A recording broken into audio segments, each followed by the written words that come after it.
ধর্ণা দিয়েছিলেন কলকাতা। একটু ঘুমটা নামা। স্বাভাবিকভাবে মুখ্যমন্ত্রী এই ধরনের কাজ সাংবিধানিক প্রতিষ্ঠানের সরাসরি কাজে হস্তক্ষেপ এবং তদন্তে বাধা দেন। এটা একজন মুখ্যমন্ত্রী, তিনি শুধু রাজনৈতিক নেতা নেত্রী নন, প্রশাসনিক কর্তৃক নিন্দা জানাই এবং ইডি নিশ্চয়ই তার ক্ষমতা বলে তাদের মুখ্যমন্ত্রীর বিরুদ্ধেও ব্যবস্থা নেওয়া উচিত বলে আমার মনে হয়েছে।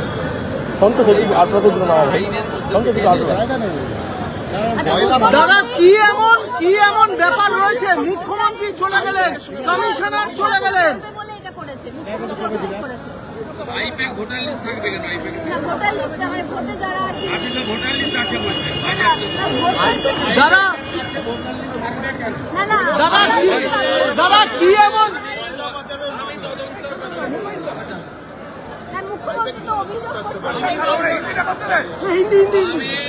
ইনভেস্টিগেশন এবং ইডির পাশে ঢুকবো না। সরি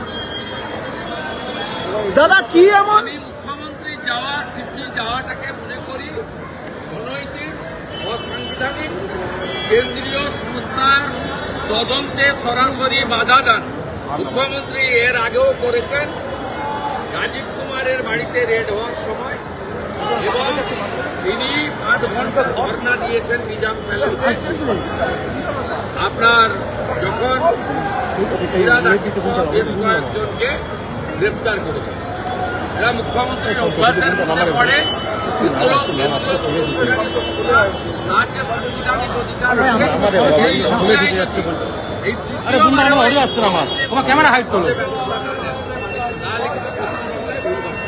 দাদা রত্ন রয়েছে নাকি? মুখ্যমন্ত্রী কমিশনার চলে যাচ্ছেন।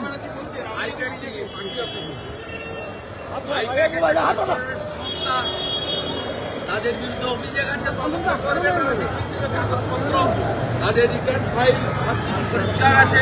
পরিষ্কার থাকলে তো সবার অফিস বাড়ি তল্লাশি করে তো গ্রেপ্তার হয়, এমন তো নয়। করবে আমার বাড়িতে সিআইডি পাঠিয়েছিলেন, আমার প্রবীণ বাবা মাকে হেনস্থা করেছেন, সিআইডি পাঠিয়ে 3 বার। আমি তো সিআইডির কাছ থেকে ভোটাও নিয়ে মারতে গেছিলাম। গ্রামের এমএলএ অফিসে আসামি সার্চ ওয়ারেন্ট ছাড়া নচনচ করেছে অফিস। মুখ্যমন্ত্রীর মুখে এগুলো মানায় না। চ্যালেঞ্জ করলাম, বিজেপি কেন যে কোনো লোকের বাড়িতে পাঠিয়ে দেখুন, পাঠিয়ে দেখুন পার্থ চ্যাটার্জির কচি বান্ধবী অর্পিতার মতো 51 কোটি টাকা কারো বাড়িতে পাবে না।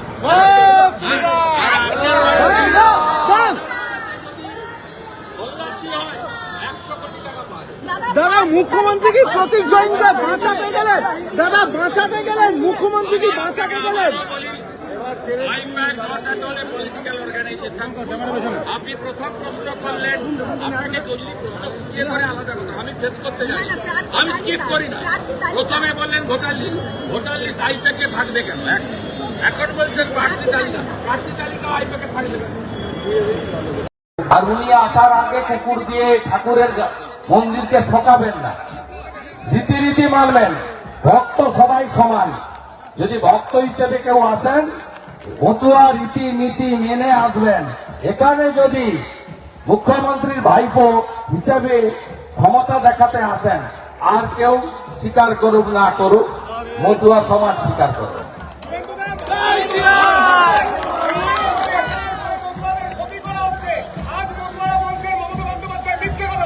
শাসক দলের নেতারা মুখে এগুলো বলছে, কিন্তু এদের কানে কানে বলছে সিএতে অ্যাপ্লাই করো, হ্যাঁ কিনা?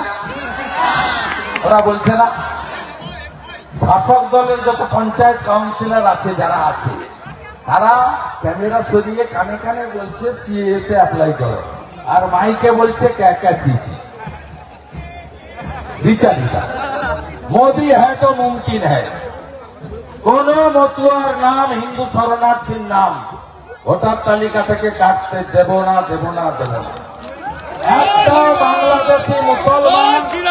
একটাও বাংলাদেশি মুসলমান রোহিঙ্গার নাম ভোটার লিস্টে থাকতে দেব না।